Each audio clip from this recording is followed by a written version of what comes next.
Esta noite, estamos descobrindo novos detalhes sobre a morte do lendário ator Gene Hackman.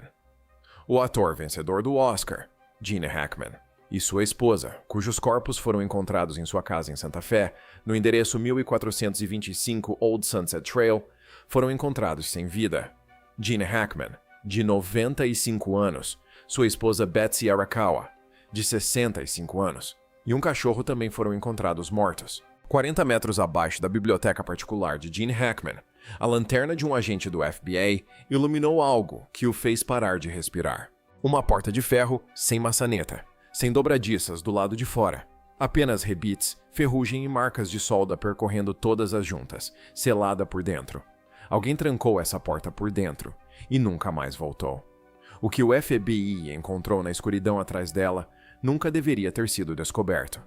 E o que isso revela sobre um dos homens mais reservados de Hollywood mudará sua perspectiva sobre tudo. A brecha, 26 de fevereiro de 2025. Às 11 da manhã, um comboio de veículos federais parou em frente a um imponente conjunto de portões de aço reforçado, escondido no meio da floresta, nos arredores de Santa Fé, Novo México. Atrás daqueles portões ficava uma propriedade de 4 milhões de dólares americanos, o patrimônio particular do lendário ator vencedor do Oscar, Gene Hackman, e sua esposa, Betsy Arakawa. Ninguém tinha visto ou ouvido falar do casal havia dias. Nenhuma ligação telefônica atendida, nenhum funcionário comparecendo ao trabalho. Silêncio absoluto em uma propriedade que, em circunstâncias normais, funcionava como uma pequena instalação militar. Foi um faz-tudo, não um membro da família, não um amigo, não um policial, quem finalmente deu o alarme. Ele disse aos agentes que acreditava que o casal havia morrido lá dentro. Os portões tiveram que ser arrombados. As fechaduras tiveram que ser cortadas. Só isso já indicava aos agentes que algo estava errado. Não se tratava de uma propriedade onde alguém acidentalmente deixou a porta aberta. Tudo no complexo foi projetado para permanecer lacrado, a menos que alguém lá dentro decidisse abri-lo. Quando os policiais entraram na propriedade, esperavam algo trágico, mas rotineiro. Um casal de idosos isolados em seus últimos dias, falecendo em paz. O que encontraram, porém, foi tudo menos rotineiro. Os corpos de Gene Hackman e Betsy Arakawa foram encontrados dentro da mansão, junto com seu cachorro. As autoridades confirmariam mais tarde que Betsy havia falecido aproximadamente uma semana antes de Gene. A causa da morte dela foi uma grave infecção viral. A dele, insuficiência cardíaca, com outros fatores contribuintes. A morte foi oficialmente encerrada por causas naturais no papel, mas a cena não correspondia aos documentos. Nem de perto. O fato é que o departamento do xerife de Santa Fé afirmou ao público, desde o primeiro dia, que não havia indícios de crime. Uma linguagem padrão para dar o assunto por encerrado. Mas, na mesma declaração, admitiram que a cena era suspeita o suficiente para exigir uma busca forense completa em toda a propriedade. Pense nisso por um segundo. Sem indícios de crime, mas suspeita o suficiente para acionar equipes federais com equipamentos de imagem térmica e especialistas forenses. Essas duas declarações são completamente contraditórias. E é exatamente nessa contradição que a história se divide completamente. E tem mais. A própria cronologia levanta questões que ninguém conseguiu responder. Betsy morreu uma semana inteira antes de Gene, 7 dias. Isso significa que Gene Hackman, um homem de 95 anos, ficou vivo naquela casa com o corpo da esposa por até uma semana. Hoje à noite, um novo vídeo da câmera corporal revela os momentos após o ator Gene Hackman e sua esposa Betsy terem sido encontrados mortos em sua casa em Santa Fé, no mês passado. Nenhum pedido de ajuda, nenhuma tentativa de contato com o mundo exterior. O que mantém um homem em silêncio por 7 dias em uma casa com um ente querido morto? Medo, dever ou a consciência de que pedir ajuda significaria deixar estranhos entrarem, e estranhos descobririam o que estava escondido embaixo da casa. Agora, antes que esta história prossiga, se ao menos metade do que os investigadores encontraram sob a propriedade for confirmado, esta se tornará uma das descobertas mais perturbadoras ligadas à morte de uma celebridade na história moderna. Se você ainda não é assinante, agora é a hora, porque o que vem a seguir só piora. Fontes obtiveram um mandado de busca oficial. O que as autoridades documentaram dentro da propriedade vai muito além de uma investigação de morte. Porque, escondido atrás de uma parede na biblioteca particular de Hackman, agentes federais encontraram algo que ninguém, nem os funcionários, nem os vizinhos, nem a polícia, jamais soube que existia. Um túnel lacrado por décadas. E o que quer que estivesse trancado lá dentro, alguém se esforçou ao máximo para garantir que permanecesse enterrado para sempre. Mas o túnel não era a pior parte. A pior parte era o que já estava esperando no fundo, a fortaleza. Para entender o que o FBI encontrou no subsolo, é preciso entender o que havia acima dele. A propriedade de Gene Hackman não era uma casa, era uma instalação. Floresta densa por todos os lados, imponentes muros de pedra ao redor do perímetro, sensores de movimento em todos os pontos de acesso, câmeras térmicas, vigilância. 24 horas que rivaliza com centros de detenção secretos do governo. A equipe foi escolhida a dedo, investigada e vinculada por acordos legais tão rigorosos que nenhum deles jamais falou publicamente sobre o que acontecia dentro daqueles muros. Pense nisso por um segundo. Décadas de funcionários, jardineiros, zeladores, trabalhadores de manutenção e nenhum vazamento sequer. Na era das redes sociais, esse tipo de silêncio não acontece por acaso. É imposto. Jornalistas locais que tentaram investigar a história da propriedade ao longo dos anos sempre se depararam com um obstáculo. Os pedidos de alvará de construção foram devolvidos com informações censuradas. Os registros de propriedade tinham lacunas que nenhum funcionário conseguia explicar. Uma pesquisadora da Sociedade Histórica de Santa Fé passou meses reunindo os registros de terras da propriedade e, de repente, simplesmente parou. Parou de atender ligações. Nunca publicou nada. Ninguém sabe o que ela descobriu ou quem a mandou parar de procurar.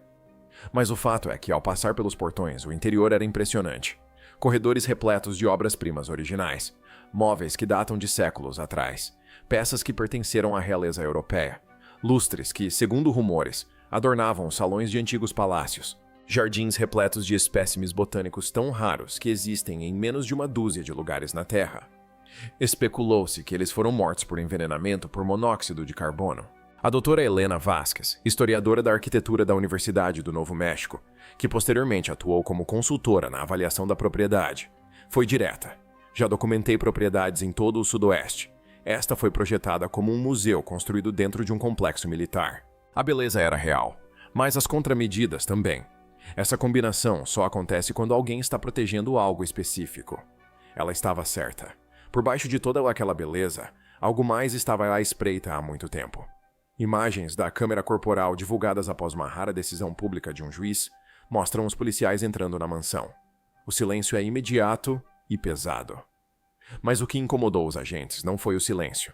Foi a evidência de que alguém estivera ocupado nas horas ou dias anteriores à chegada deles.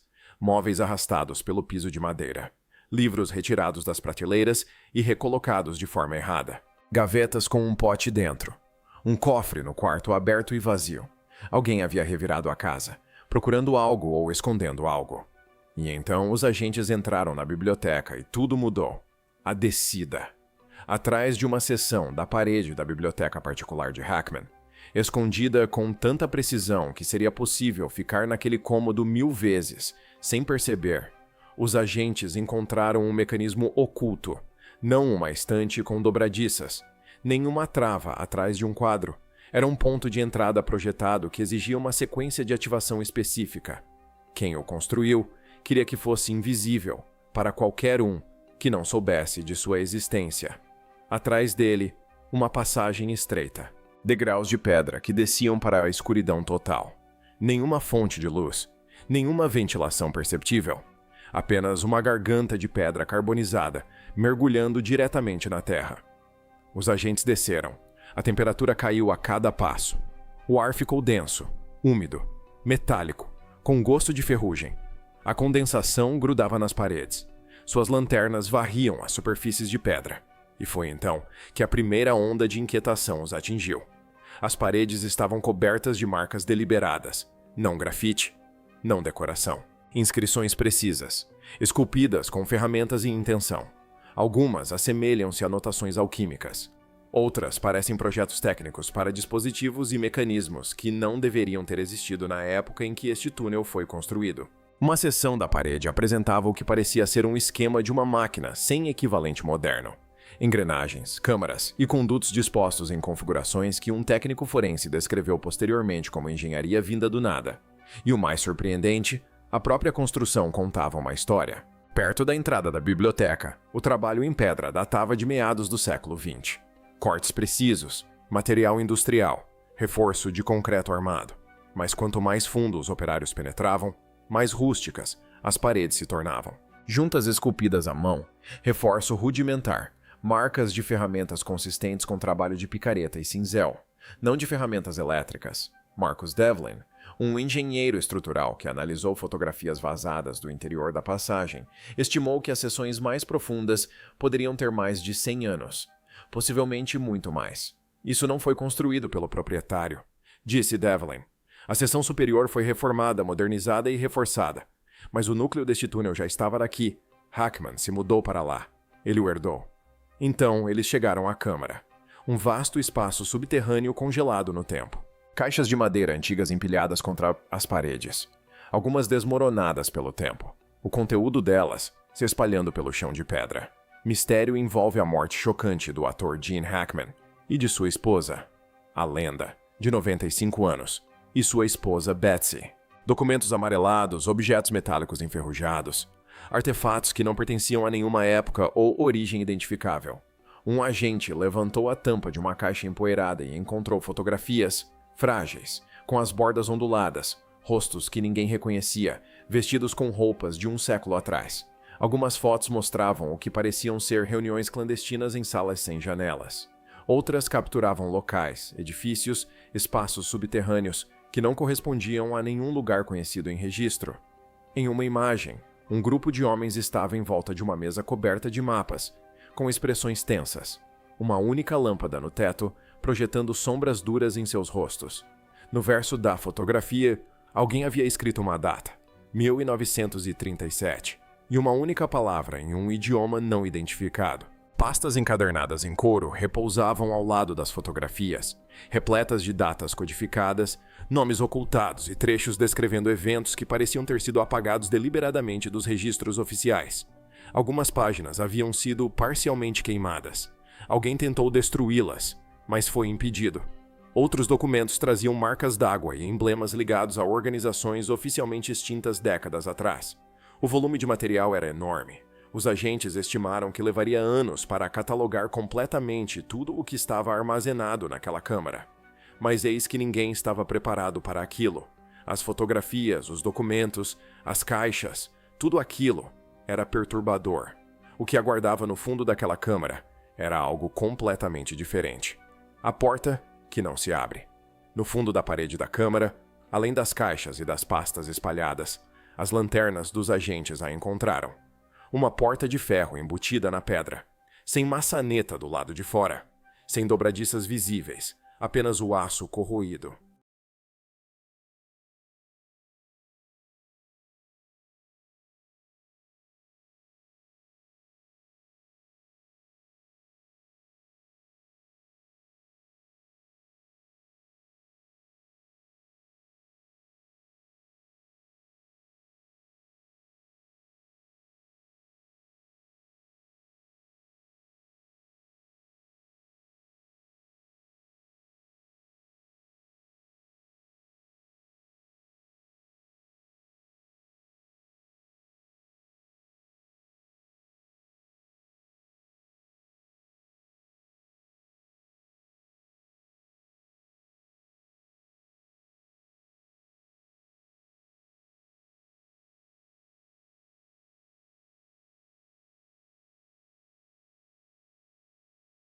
Superfície com marcas de solda ao longo de todas as juntas. Alguém selou esta porta por dentro e garantiu que permanecesse selada. A fechadura não foi projetada para impedir a entrada de pessoas. Foi projetada para manter algo dentro. O FBI não divulgou nada publicamente sobre o que há além daquela porta. Nada. Nenhum comentário oficial, nenhum vazamento, nenhuma informação prévia. Numa era em que documentos confidenciais acabam em servidores do Discord e imagens de vigilância chegam às redes sociais em questão de horas, esse nível de sigilo não acontece por acaso. Requer supressão ativa, e isso diz muito sobre o que eles têm em mãos. Agora, aqui é que a coisa fica séria. O chão da câmara não era apenas pedra empoeirada. Estava marcado com padrões circulares, desenhos intrincados e deliberados que, vistos de cima, lembravam mapas celestes. Mapas estelares esculpidos no chão por alguém que sabia exatamente o que estava fazendo. Não eram aleatórios, nem decorativos. Esses padrões correspondiam a alinhamentos astronômicos específicos, constelações, posições planetárias e órbitas, traçados com uma precisão que exigiria conhecimento matemático avançado. Quem os esculpiu não estava chutando. Estava mapeando ou marcando algo para alguém que viria depois e saberia como interpretar. As ferramentas recuperadas das caixas também estavam erradas. Gravuras que não correspondem a nenhum fabricante ou período conhecido. Mecanismos internos tão precisos que exigiriam tecnologia de fabricação inexistente quando este túnel supostamente foi construído. Um dos dispositivos, um cilindro de metal do tamanho da palma da mão com anéis internos giratórios, parecia não ter emendas, nenhum método visível de montagem, como se tivesse sido fundido em uma única peça. Algo que as técnicas metalúrgicas atuais ainda têm dificuldade em replicar nessa escala. O ex-analista forense do FBI, Dr. James Whitfield, que passou 19 anos processando evidências confidenciais antes de se aposentar, analisou os detalhes disponíveis publicamente e disse algo que me marcou. Quando uma agência fica tão silenciosa, tão rápido, significa uma de duas coisas. Ou não encontraram nada e estão envergonhados, ou encontraram algo tão significativo que a discussão sobre a divulgação ultrapassou os limites da equipe de investigação. Já vi os dois casos. Isso não parece ser vergonha. Será que Gene Hackman estava colecionando artefatos impossíveis, guardando um conhecimento que alguém decidiu que jamais deveria vir à tona? Ou será que ele herdou esse mundo subterrâneo de alguém cujo fardo se tornou o seu? A resposta pode estar escondida na própria Terra. E talvez explique por que ele e Betsy nunca conseguiram sair vivos. O subsolo de Santa Fé não se resume a galerias de arte e pores do sol no deserto. Los Alamos, berço da bomba atômica, fica a poucos quilômetros de distância.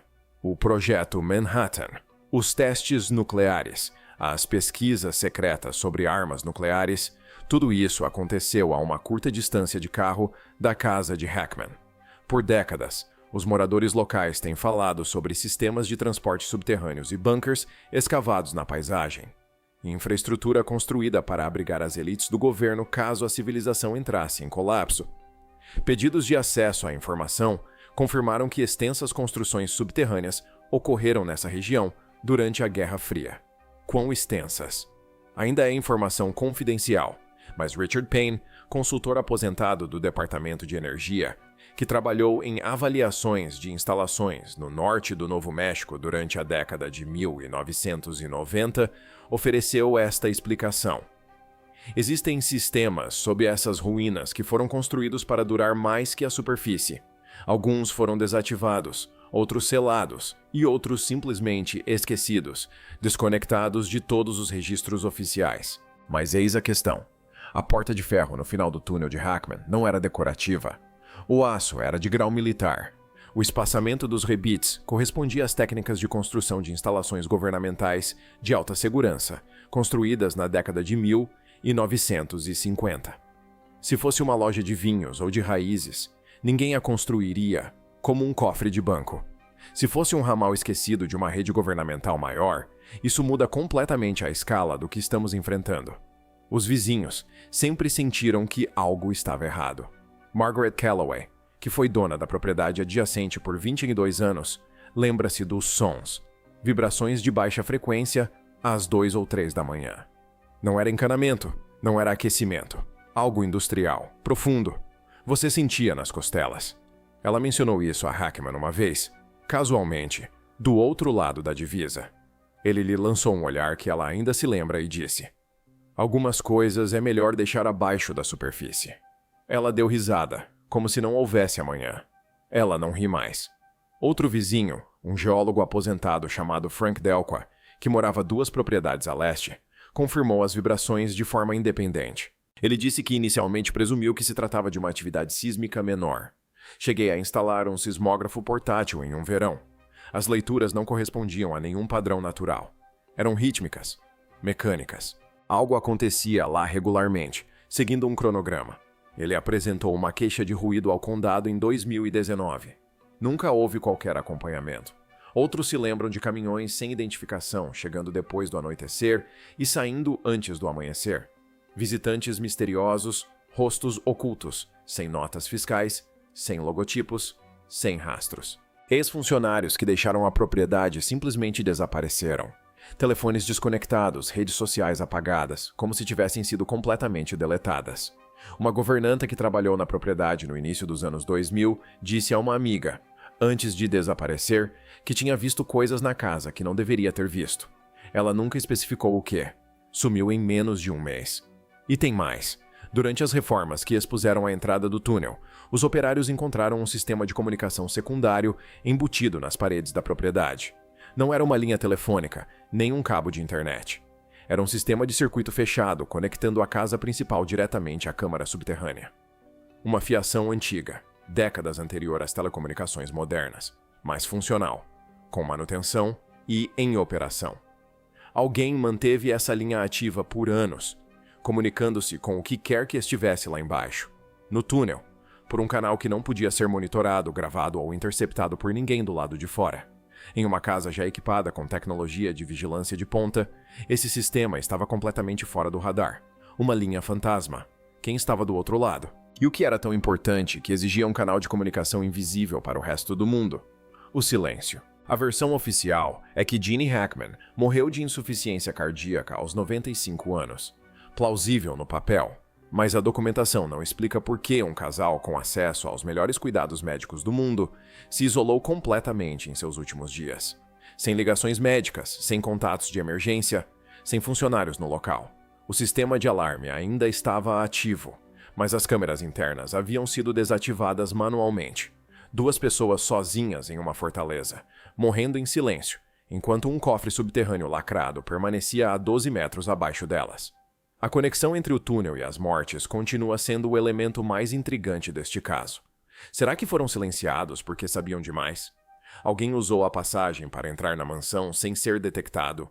Ou algo havia mudado? Algo que fez Hackman perceber que aquilo que ele havia protegido por toda a vida não estava mais seguro? Agora, aqui está o detalhe que assombra todos os investigadores que trabalharam neste caso. A entrada do túnel na biblioteca não estava selada quando os agentes a encontraram. O mecanismo havia sido ativado recentemente. Gene Hackman, um homem de mais de 90 anos, havia descido por aquela passagem fria e úmida pouco antes de morrer. Por quê? O que ele estava verificando? Do que ele tinha medo? Ou, e esta é a pergunta que ninguém quer fazer em voz alta, ele estava se escondendo de algo que sabia que finalmente o havia encontrado. Eis o que as pessoas esquecem sobre Gene Hackman. Antes de se tornar um recluso, antes da fortaleza e do silêncio, ele era uma das presenças mais acolhedoras do cinema americano. Seu barbeiro em Santa Fé contou a um repórter local que Hackman aparecia a cada poucas semanas. Sentava-se na mesma cadeira e conversava sobre os romances de Hemingway e o clima do Kansas com o qual cresceu. Dava gorjetas dobradas, lembrava-se do nome dos filhos das pessoas. Na feira local, os vendedores o reconheciam à primeira vista. Comprava pimentas verdes a granel e brincava sobre seu espanhol terrível. Ele não era um homem que escolheu o isolamento por não gostar de pessoas. Escolheu-o porque algo o fez sentir que precisava. E agora, sabendo o que havia debaixo de sua casa, essa escolha assume um peso que nunca teve antes. De A Conexão Francesa a inimigo do Estado, Hackman passou a carreira interpretando homens presos em conspirações, das quais não conseguiam escapar. Talvez aquilo nunca tenha sido apenas atuação. As equipes forenses do FBI ainda estão lá embaixo, analisando cada artefato, cada documento, cada símbolo gravado nas paredes, rastreamento de DNA, detecção de resíduos invisíveis, decodificação criptográfica de mensagens deixadas para trás. Trouxeram especialistas de disciplinas que normalmente não se cruzam: linguistas, metalurgistas, historiadores da engenharia pré-industrial, até astrônomos para interpretar os mapas estelares no chão da Câmara. Se essas pistas levarem a nomes e organizações específicos, o caso explode. Mas as autoridades não dizem uma palavra. Suas declarações são vagas, cirúrgicas, claramente planejadas para não revelar nada. E esse silêncio diz mais do que qualquer coletiva de imprensa jamais poderia. Pense nisso por um segundo. Já se passaram meses desde a descoberta inicial. Em qualquer investigação normal, algumas informações vazam, descobertas preliminares, fontes não identificadas, briefings informativos para repórteres. Neste caso, nada. O sigilo em torno daquele túnel é mais rigoroso do que qualquer coisa relacionada às próprias mortes. O que significa que, seja lá o que estiver lá embaixo, não é apenas historicamente significativo, é operacionalmente sensível. Alguém, em algum lugar, decidiu que o conteúdo daquela câmara ainda é perigoso o suficiente para exigir contenção total. Não em 1950. Não durante a Guerra Fria. Agora mesmo. Hoje, sob as mansões dos poderosos. Sob as florestas, as montanhas e as cidades tranquilas que pensamos conhecer, existem portas que nunca deveriam ter sido abertas. Gene Hackman guardou uma dessas portas por décadas. Ele construiu sua vida em torno dela. Ele projetou toda uma existência. As paredes, as câmeras, o silêncio, os acordos legais, a equipe que desaparecia, o isolamento total, para garantir que ninguém jamais encontrasse o que estava lá embaixo. Ele carregou esse peso do auge de sua carreira até os últimos dias de sua vida. E agora ele se foi. A última pessoa que conhecia cada corredor daquele túnel, cada caixa naquela câmara, cada marca naquelas paredes, se foi. E o que quer que estivesse atrás daquela barreira de ferro soldada, 12 metros abaixo de sua biblioteca, não lhe cabe mais proteger. A questão não é se o FBI sabe o que há lá embaixo. Eles sabem. A questão é, o que poderia ser tão perigoso, tão desestabilizador, tão fundamentalmente ameaçador para o que pensamos saber sobre este mundo, a ponto de preferirem não dizer absolutamente nada a revelar ao público o que encontraram atrás daquela porta? O que você acha que está lá dentro? Hackman era o último guardião de algo enterrado muito antes de seu nascimento, ou era seu último prisioneiro? Deixe sua teoria nos comentários, e se quiser estar aqui quando a próxima parte desta história for divulgada, inscreva-se. Até a próxima.